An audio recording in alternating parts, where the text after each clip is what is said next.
Hello, everybody. Welcome to Cow Daily. We're just going to do a bit of a roundup and also a little bit on a variety of other stuff.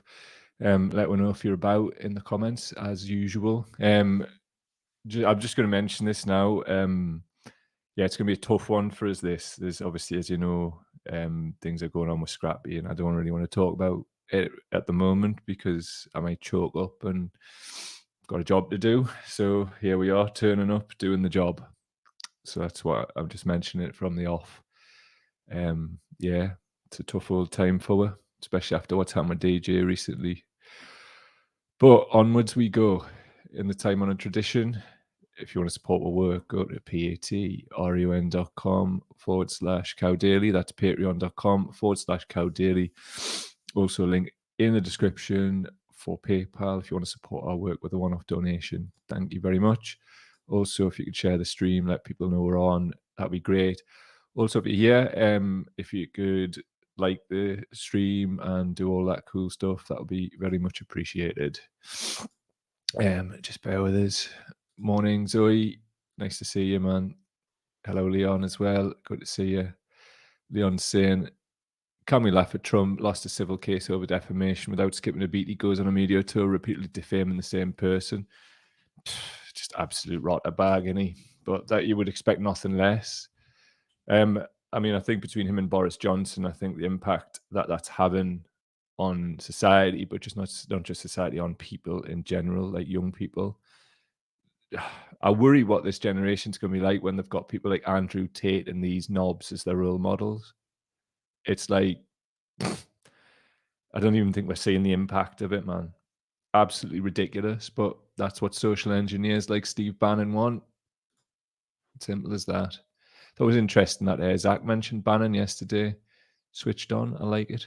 Let us know what you thought of the Green Party this week. Decided to give them a crack, take the local view from Nick Hartley, and obviously the national view from Zach, the deputy leader. I like them personally. Like them as men. Simple as that. That goes a long way for me. But I'm interested what you think. Carlos is in. Nice to see you. Joanne, indeed. Jez Hunt's about. Nice to see you, brother. Morning. Who else? That's who was a boot. Let me know if you're a boot in the comments, chaps. Got a few little bits and bobs. So yeah, let's crack straight on. There's one here. Hold on a minute. There's one here, right, that I just wanted to drop in. There's a few bits on COVID, which I think were interesting little snibblings. I've actually invited a person on and we're trying to sort it out. Somebody called Lisa who runs Safe Education for All, which is a campaign to get mitigations like filter systems in schools. I think it's something that we need to keep our foot on the gas about, because let's have it right. If we're not doing it, who is doing it? So we've got to do it. So we're going to link up with people like Lisa and others and see what we're going to do from there. Just bear with us. This was interesting, I found, and it's from Independent Sage. Remember them? And this is Professor Danny Altman. There's a clip from their most recent meeting, I believe. And just, I think, a lot of uncertainty amongst long COVID researchers at the moment in the UK, that all of that kind of first tranche of research funding is kind of drawing to a close now. And, you know, shock horror, it hasn't all been solved in the last 2 years. I mean, we now need the really big studies to carry on. And it's not really clear that there's enormous buy-in to more long COVID studies. So I'll leave it there. But those are my kind of long COVID news flashes. Thanks, Danny. That's quite worrying. So, I mean, in the understatement of the year, and this is the thing with like that kind of twee response, well, that's kind of worrying. They're removing long COVID funding. Why do you think that is? I mean, that makes no sense considering 1.9 million people at the last count of the UK population has long COVID. We brought it up with Zach yesterday, didn't we? So, removing the funding, what is going on, man? What's going on? Absolutely just out of its goddamn mind. So there's a few other bits and bobs that I want to show you. Just bear with us. Should hopefully be on the screen. So this is about, you know, if you've been here a while, you'll know that repeat COVID infections can trigger all manner of stuff. And I thought this was interesting. Hidden rise in blood clot deaths breaking families, warns charity. Concern has been raised by Thrombosis UK, which said it was costing thousands of lives across the country. From Wales Online, hidden rise in blood clot deaths breaking families. Interesting. What does it go on to say? Vital information gathered about a serious condition is still not being published 3 years after the start of the COVID pandemic. Thrombosis UK has warned that deaths involving blood clots are higher than expected. Before the pandemic hit, hospitals were regularly publishing data on the number of patients who had been risk assessed for blood clots in March 2020. The NHS in England took the decision to suspend the data collection on venous thromboembolism. Data from the NHS shows that 14,846 people aged 19 or over died in England from a VTE in 2021-22. In 2019-20, this figure stood at 12,457.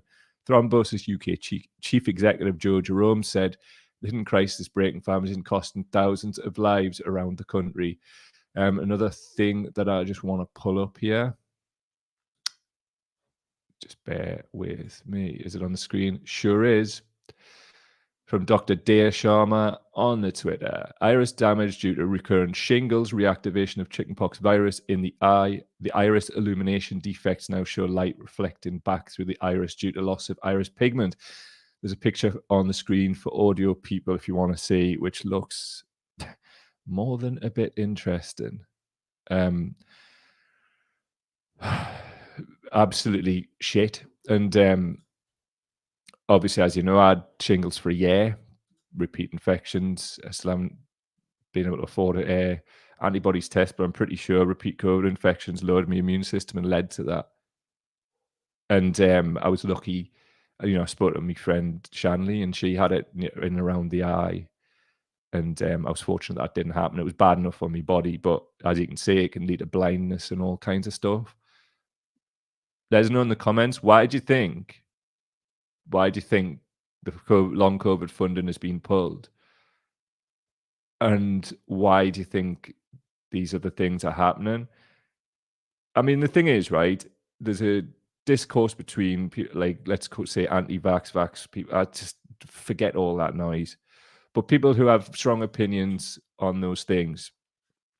And surely, for the interest of societal cohesion, would want to have studies just so we can figure that out.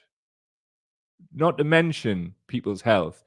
What it seems to me, I mean, why could we think any different, is that there seems to be a bit of a carpet sweeping exercise going on. Like, are we not trying to link any kind of rationalism to medical outcomes now? Has politics so infected the public health discourse and the way public health is now delivered like this, that it's just like defund anything that's bad for business? Because if it is, the battle's only just beginning. Jesus. If that's what's happening, I mean, you know, that's fucking eugenics, man. It's like, you know, that is like, right, we're just going to just let this happen. Any one of us could die, man. It's ridiculous. Like, we talk about filter systems, and people need to realize, right, that it's not just like people you can throw away, like clinically extremely vulnerable people. That's what they think, at least. Everybody can get hit with this. Everybody. And I see the majority of people just running around like this isn't happening.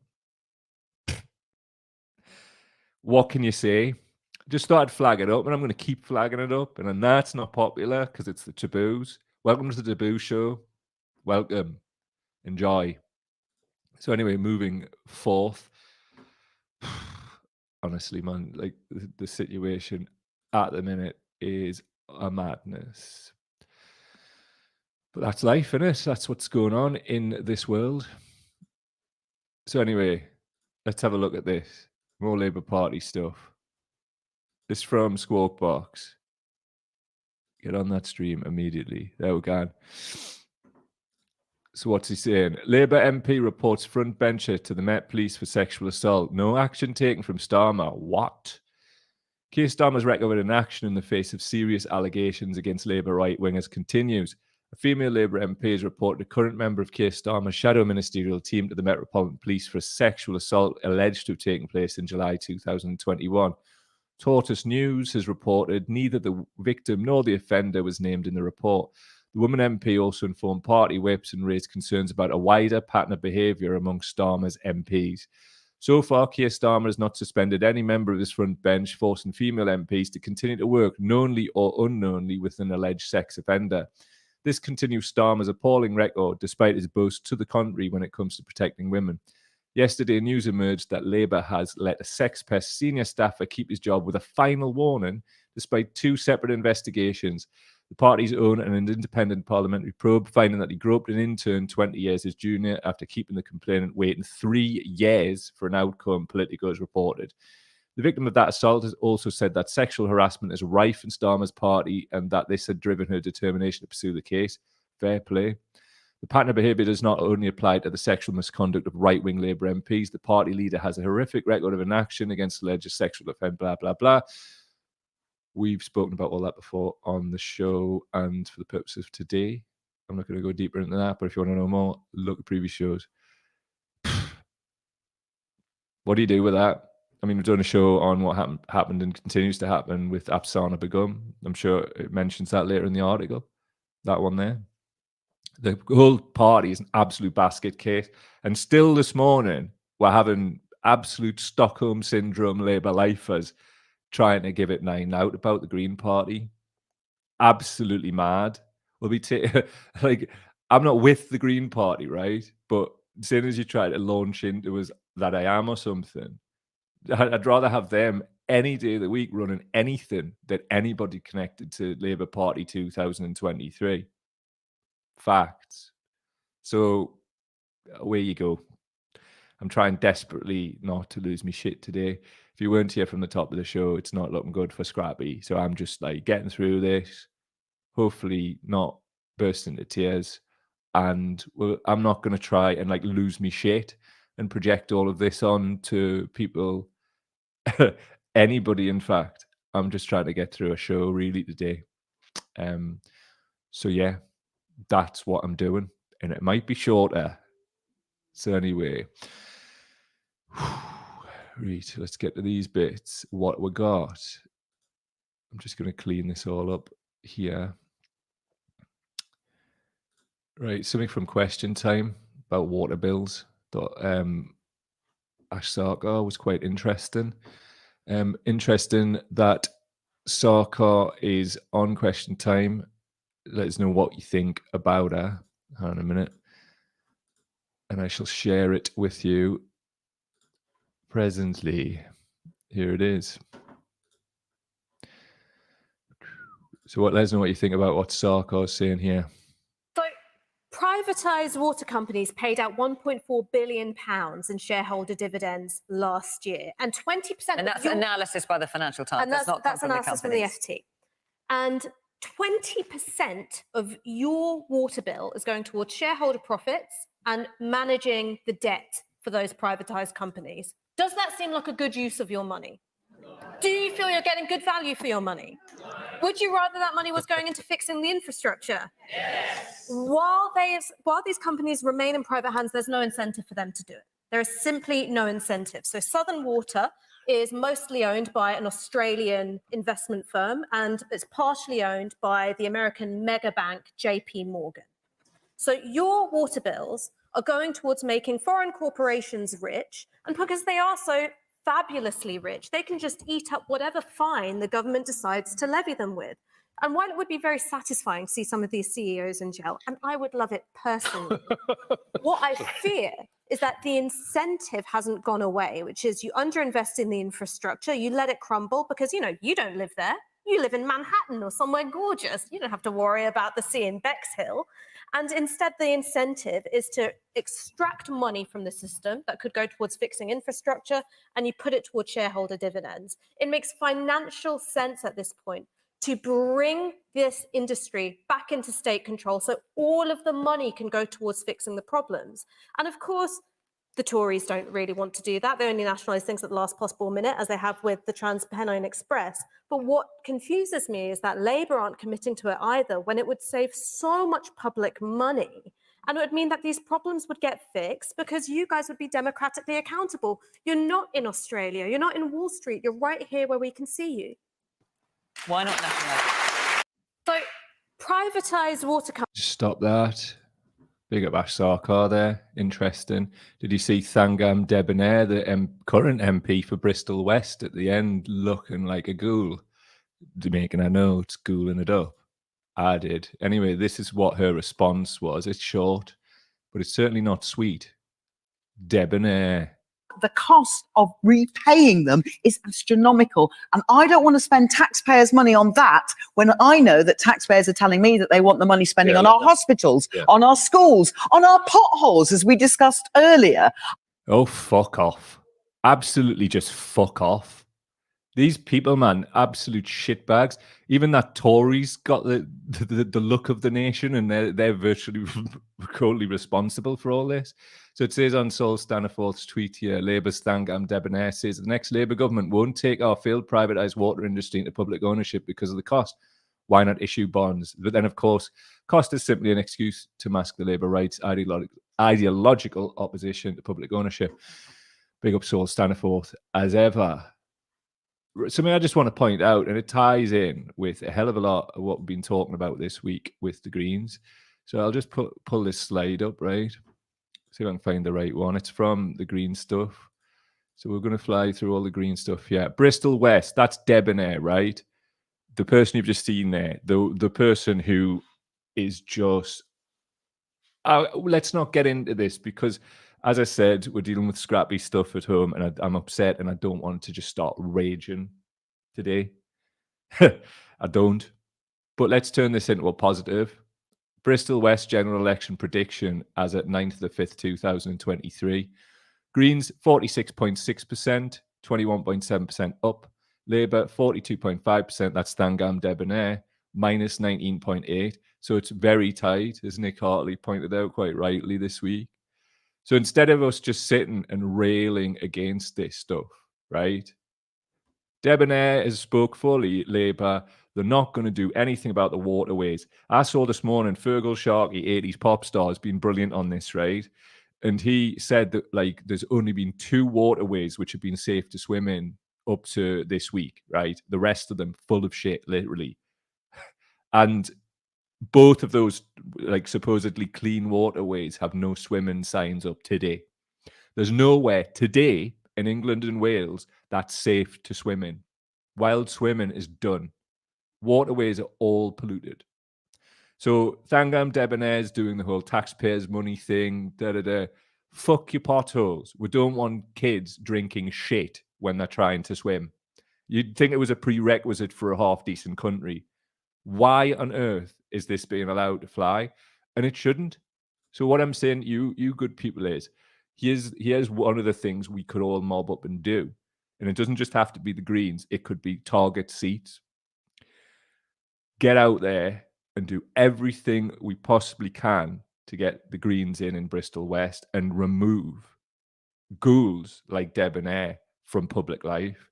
None of these people at all should be anywhere near public office, sitting there, giving it the taxpayers' money shit. We want you to spend taxpayers' money so our children do not drink shit out of waterways when they're swimming. That's it. Fuck you, man. Fuck you. Anyway, we'll take some comments before I lose me shit. James is saying, don't lose your shit, you do. The Labour diehards will never change. They have some sort of nostalgic reason for voting Labour because their great grandparents did. Brother, before we go on with your comment, so did mine. My granddad helped build the party in the Northeast. He'd be spinning like a centrifuge in his grave now, saying this, and with anybody voting for this shit. Simple as that. It's an absolute disgrace on our grandparents' names. And these absolute dickheads need to get the fuck off our social media. But anyway, however, if those great grandparents were still out today, their heads would be rolling. It's not the Socialist Party again. I didn't read that, but you're quite right. It once was. It's a shame Labour has stabbed the left leaning in the back, let them lose their shit in the comments because they know Green is on the rise. True story. And I really feel like tactically we need to get behind them and go to bat on their behalf. I mean, to be honest, I'll tell you what my main motivation is, and it's revenge. And I want to do that in positive and productive ways.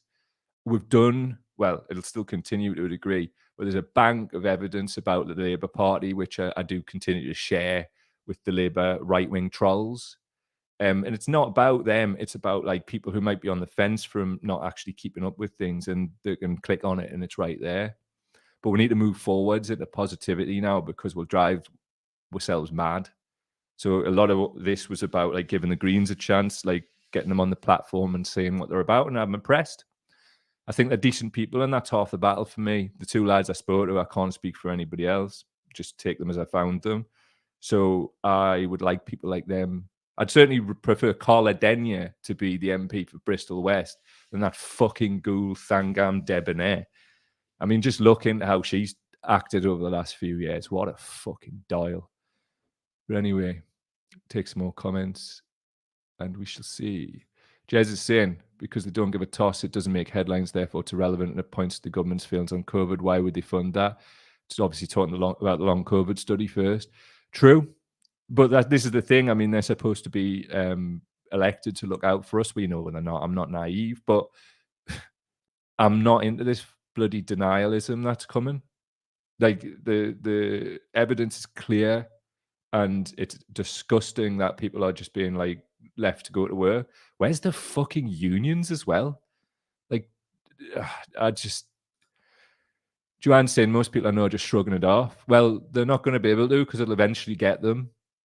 It's going to, like, repeat infections pull forward end of life. Fact. Fucking fact. Good people we know in hospital, like one lad here, Charla, absolute hero, worked throughout the pandemic, throughout the lockdowns. Pandemic's still going on. Even I'm getting this mixed up. And he's in the hospital. I'm really sorry you're there, brother. It's like, I mean, what Charla's saying, fund pulled because they've stolen all the money and there's now left for anything. They don't care if people can eat. Genocide, probably all they can afford. Kill the poor. Seems to be. And it's not just the right who are doing it. Do you see anybody stepping up to like actually talk rationally about this stuff? I tried my best yesterday with the Greens. That was the one answer I didn't like. But at the same time, that's a starting point. Like, the passage of history has a habit of dissolving away preconceptions, let's say. So every day, the evidence is clearer and clearer.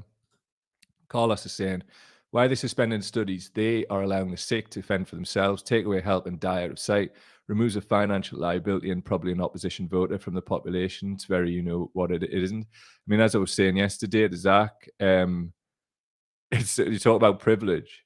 It's working class people who are being hit more so by this. Simple as that. Joanne saying, poor Scrappy, love for Scrappy. Defo, for real. I'm going to close the show because I need to go and just be and just think. Scrappy's not here. He's coming home, and I think this is the last weekend we'll spend together. And my partner's currently in the vets, but the scan doesn't look good. So I'm hoping that we'll get a crumb of hope, but I'm prepared. I had Zeb out walking this morning, and I was just crying for an hour, walking, stopping, and then crying again. When you would think, the reason being, obviously, he's much loved. He's a friend, but when my friend Brian died, I went like really catatonic, and I was just laying there, and I just wouldn't move. And he came over and put his head on my forehead, and without him, I don't know what I would have done. He like woke us back up. Yeah, I'm gonna miss him, man. Right, I'll see you later. I tried getting through this and I'll try my best. See you later.